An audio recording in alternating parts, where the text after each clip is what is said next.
પાટા દોરે, લોકોને ચૂનાના પાટા બતાવે કે જો આ બસ રસ્તો બનવાનો છે, અને પછી ચૂંટણી પતી જાય, પાટા ભૂસાઈ જાય, ત્રીજી ચૂંટણી આવે, ફરી લોકો પૂછે કે ભાઈ તમે આનું શું કર્યું, એટલે વળી પાછા એમ કે બસ હવે કપચી ઉતરવા માંડી છે. એક રસ્તામાં 4 વખત ચૂંટણીઓ લઈ જાય, વોટ પડાવી જાય કામ કરનારા લોકો, એમનો જવાબ માંગવાની જરૂર છે. ભાઈઓ બહેનો, હું આપની પાસે આવ્યો છું. તમે મને કહો, આજથી 5 વર્ષ પહેલા આપણને રાત્રે વાળું કરતી વખતે વીજળી મળતી હતી? નાના 7-10મા ધોરણની પરીક્ષા આપવાની હોય અને બાળકોને વાંચવાનું હોય, ઘરમાં રાત્રે વીજળી આવતી હતી?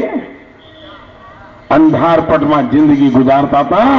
આ ભારતીય જનતા પાર્ટીની સરકાર આવી કે આજે 24 કલાક વીજળી આપના ઘરોમાં મળતી થઈ છે અને તમારી જિંદગીમાં બદલાવ આવ્યો. મારે પરિવર્તન લાવવું છે, મારે વિકાસના ફળ પહોંચાડવા છે, મારે ગુજરાતની જિંદગીમાં એક બદલાવ લાવવો છે. ભાઈઓ બહેનો, મારા આદિવાસી વિસ્તારના ભાઈઓ બહેનો, શું આદિવાસી યુવકોને એન્જિનિયર થવાની ઈચ્છા ન થાય, ડોક્ટર થવાની ઈચ્છા ન થાય, વકીલ થવાની ઈચ્છા ન થાય? પરંતુ ભૂતકાળમાં કોંગ્રેસની સરકારોએ આ ઉમરગામથી અંબાજી સુધીના આખા આદિવાસી પટ્ટો, જેમાં આપણા દાહોદ શહેર પણ આવતું હશે, ગામડાઓ પણ આવતા હશે, ક્યારે અહીંના ભવિષ્યને માટે ચિંતા ન કરી અરે ગુજરાતના આદિવાસી તાલુકાઓમાં વિજ્ઞાનની શાળા સુદ્ધા ચાલુ ના કરી. તમે વિજ્ઞાનની શાળા જો ના આપો તો અહીંનો છોકરો એન્જિનિયર ક્યાંથી બનવાનો છે? ભાઈઓ બહેનો, વનબંધુ કલ્યાણ યોજના અંતર્ગત 15,000 કરોડ રૂપિયાના પેકેજ સાથે મેં આખા આદિવાસી પટ્ટામાં શિક્ષણ તરફ ધ્યાન આપવાનું કેન્દ્રિત કર્યું છે. મારે આવનારી જિંદગી બદલવી છે. ભાઈ, મારા આદિવાસી ભાઈઓની, બાળકોની, આ વિસ્તારમાં રહેનારા સૌ નાગરિક ભાઈઓ બહેનોની જિંદગી બદલવા માટેનું એક ભગીરથ કામ મેં ઉપાડ્યું છે અને એટલા માટે હું આપની પાસે આવ્યો છું. ભારતીય જનતા પાર્ટીને વિજય બનાવો, કમળના નિશાન પર બટન દબાવો અને ભારતીય જનતા પાર્ટીનું એક કમળ ગાંધીનગર મોકલી આપો. કેટલાક લોકો ભાજપના નામે મારા નામે અહીંયા વોટ માંગે છે. ભાજપનો એક જ ઉમેદવાર છે જે કમળનું નિશાન લઈને આવ્યું છે. બાકી નકલી નોટોનો સ્વીકાર ના કરતા ભાઈઓ, આ ખોટા સિક્કા બજારમાં ફરે છે, એના પર કોઈ ભરોસો ન કરતા ભારતીય જનતા પાર્ટીનો ઉમેદવાર માત્ર ને માત્ર જીથરભાઈ છે. આ જીથરભાઈની ચિંતા કરજો અને એમને વિજય બનાવજો. અને બીજી બાજુ કોંગ્રેસના જૂઠાણાઓથી ભરમાતા નહીં. કોંગ્રેસ એવું જૂઠું બોલે છે, એવું જૂઠું બોલે છે. ભાઈ, તમે મને કહો, ભગવાન રામના નામે કોંગ્રેસ જૂઠું બોલતી હોય તો મોદીનો શું ક્લાસ? ના, ભગવાન રામના નામે જૂઠું બોલતા હોય તો મોદીનો શું ક્લાસ થયો? આ કોંગ્રેસ વાળાએ સુપ્રીમ કોર્ટમાં એફિડેવિટ કરી છે, લેખિતમાં સુપ્રીમ કોર્ટમાં કહ્યું છે કે ભગવાન રામ જન્મ્યા જ નહોતા. હું તમને પૂછવા માંગુ છું, શું ભગવાન રામ જન્મ્યા હતા? જરા અવાજ એવો ખોંખારીને કાઢો કે છેક ઇટાલી સુધી સંભળાય. શું ભગવાન રામ જન્મ્યા હતા? માતા સીતા જન્મ્યા હતા? ભગવાન રામ અને સીતા માતાને વનવાસ જવું પડ્યું હતું.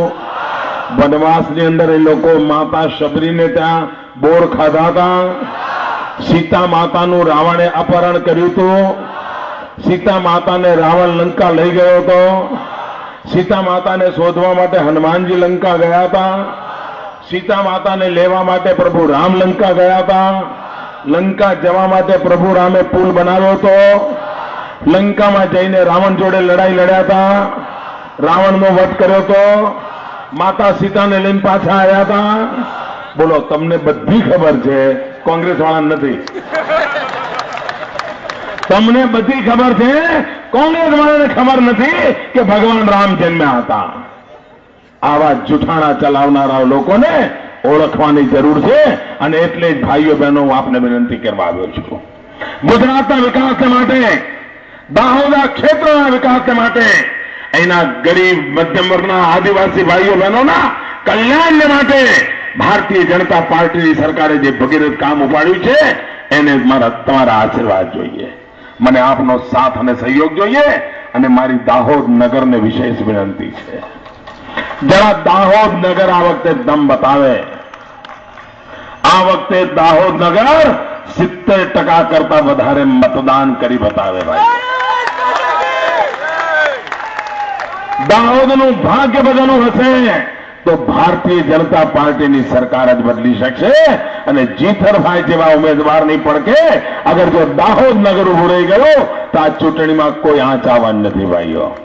અને એટલે જ હું દાહોદના આ ઉત્સાહી નવજવાનોને, આ ચારે તરફ અટારીઓમાં ઉભેલા નવજવાનોને, દૂર સુધી દેખાતા મારા ભાઈઓ બહેનોને આપણે વિનંતી કરવા આવ્યો છું, ભારતીય જનતા પાર્ટીના કમળ નિશાન પર બટન દબાવીને ભારતીય જનતા પાર્ટીને વિજય બનાવો. ચૂંટણી ક્યારે છે? ચૂંટણી ક્યારે છે? મહિનો કયો? મહિનો કયો? કોંગ્રેસને